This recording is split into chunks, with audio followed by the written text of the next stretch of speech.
well-known fact that life feeds off of life.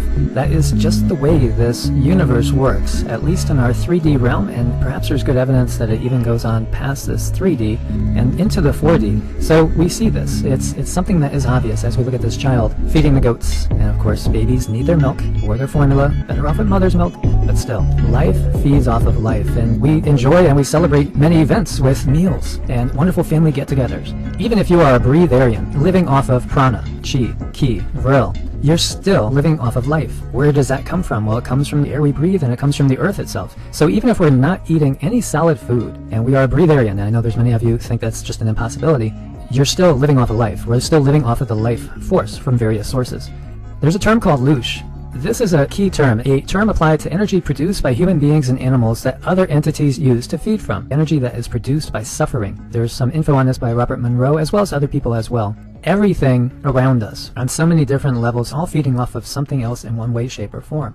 There are entities in a very close density to us, the lower astral plane, that are known to feed off the energy of humans, as well as other animals as well. And so these entities feed off of negative emotions. And we are human batteries. We are all batteries of a sort. We're all basically putting off energy all day long, every day. And many of us are not even aware of the energies we're putting off, or the fact that we're being manipulated into putting off particular frequencies of energies. And some of these frequencies are those that would actually feed these energies the best. And so the lower astral realm is the lowest part of the astral realm, and that's the part where these negative entities, whether we call them demons and, different dark demonic spirits, sometimes the spirits of humans that have not moved on into the higher planes of existence, they will feed off of people, and they will feed off of us in many different ways through different manipulations. They could also feed off of the sexual energy, very much so. And for those that are intuitive and psychic, you might be able to sense them. Often they're just standing there looking at you. They might be looking at you this very moment as you're watching this. And so we have to be very careful about the energies that we put off.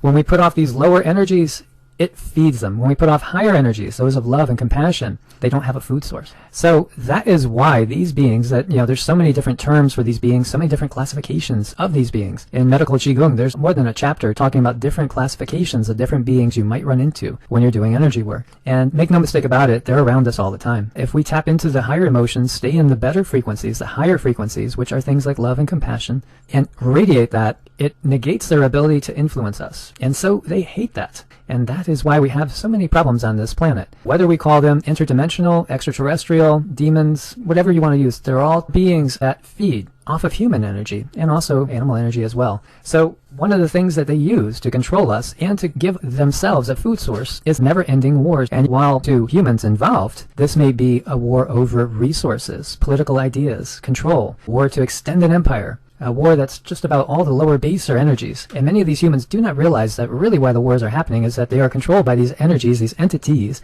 that have them creating a banquet for them. Because that's what these wars are. They're a banquet, they're a feast, they're a gathering. They are such an energetic buffet for these beings. And the humans that are creating these wars don't realize that honestly they're just nothing but tools. Many of them don't. Some realize that they are nothing but tools for these forces that are manipulating them, manipulating the planet, and controlling our reality. So when we feel things like anger and rage, we are feeding them.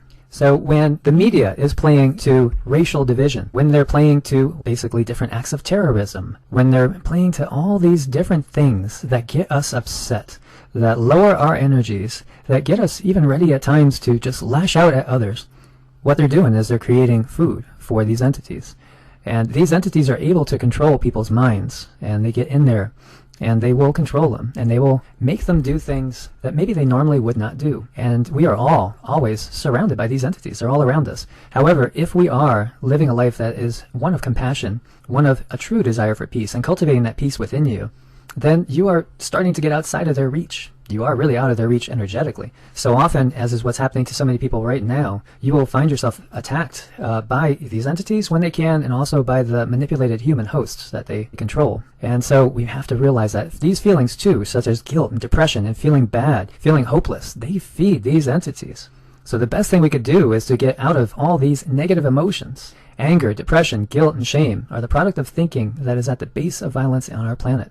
It's all part of it. This is how we're manipulated. We're manipulated to feel guilty about things that we shouldn't feel guilty about. Societal norms are often given to us in order to create disharmony, in order to create feelings of guilt and shame. And yet also we are also nudged to perhaps do things that we shouldn't do, which again will end up causing these feelings, all these negative emotions. This is very real, and I think this is really the core issue that we have going on, and everything else really stems from it. Parasites on the loose. This is interesting. So we have to understand and realize that we are an energy source for some form of interdimensional, multidimensional parasite. And so this thinking is becoming more and more predominant. And again, I go back to why were all the Gnostic texts destroyed? You know, we talk about Christian persecution, but when we look at it, especially from 325 AD on, the persecution was of the Gnostics and all those that would not conform. And so there's reasons for that, because if we understand our inherent power within us, then we're going to be able to break free from their ability to basically wrap us in their tentacles. They're like ticks and leeches, attach themselves onto us, drain us of our life force, and just suck us dry. So it's fascinating, because in Gnosticism we have something called the Archons, and these beings are pretty powerful beings, and it's all about control. It's all about energetic parasitism, if there is such a word, and manipulation. But ultimately we are connected to source. We are multidimensional beings that are on the way to a realm which is higher up than they are, and there's many that have come out and talked about this situation. And the Gnostic archonic explanation is a very good one, very, very close, and one of my closest sources that's actually right in the middle of so many big political names and really understands what goes on at their levels, has said, when I asked, what would you say the world situation is most closely like, they said, well, actually it's probably closest to what the Gnostics believe, the Gnostic interpretation. Because there are Archons, and these Archons are very, at the top level, they're very, very powerful beings, and there's others working underneath them. And of course we looked at one of the photos, Greys are just one subcategory, as well as some reptilians like the Draco. And then the thought is too, at one of the highest levels, it's truly an AI, a form of AI on a very, very big scope. But below this, these parasitic forces, they do manage us, and they herd us into this hive mentality, and they've created this never-ending planet that is full of nothing but war. It's just this never-ending loop of war and negative emotions, and it's because this is what feeds them. And so when we realize this, like Buddha had his realization, and we realize we could escape that, it's just simply by going up to where they can't go, moving up to a higher vibration, a higher frequency. The war is on. And so, those of you that are always talking about demons, yes, there are what we would call demonic entities. Absolutely. Not all of them are demons, but there are definitely what we would call demonic entities, and we could also use the term archonic entities as well. These entities that feed off of this negative emotion.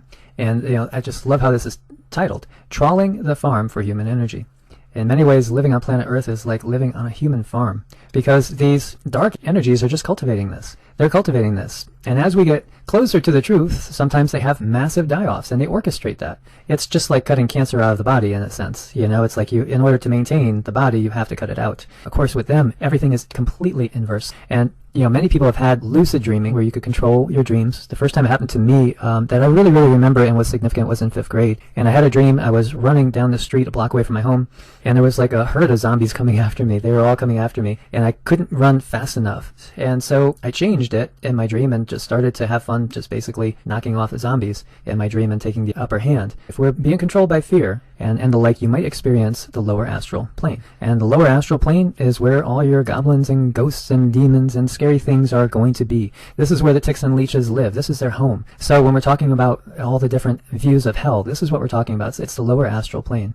So the upper astral plane is much more beautiful and very desirable. So we are a multi-dimensional being operating on many different levels, as we see the different levels here. So we are going through a vibratory change on this planet. Just look at the Schumann resonance. It's changing. It's going upwards. So the thought is we may already be beginning to transverse the lower astral plane. So some of these entities might become more solid, more obviously visible to us, and might be able to influence us unless we push our vibrations to a higher level, unless we lift ourselves up into a much higher level of consciousness where they cannot bother us. And there's biblical passages talking about Satan being loosed on earth for a short time as we travel through this plane of existence. So when we look deeper, we could see this. And ultimately, those that are able to work past the lower vibrations and clear themselves of negative energies, clear themselves of judgmental thinking, clear themselves of fatalistic negative thinking, clear themselves of the guilt and the shame, because that is part of it too. If you are controlled by guilt, you're not going to be able to get past this. You're not going to be able to get out of this. The same thing. We must lift ourselves up. That is the key, critical thing in these times, and that is the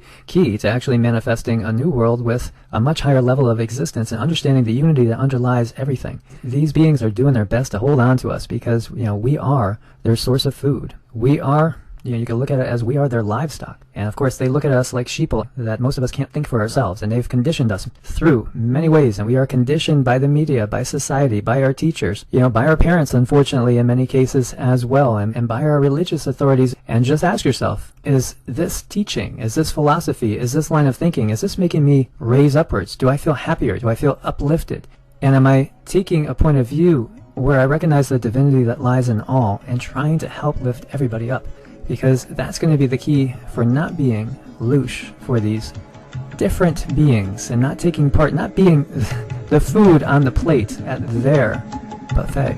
As always, my friends, stay safe, stay happy, stay prepared. Most of all, recognize what you can do to become the best version of you and to stop feeding these demonic entities that really are running the planet.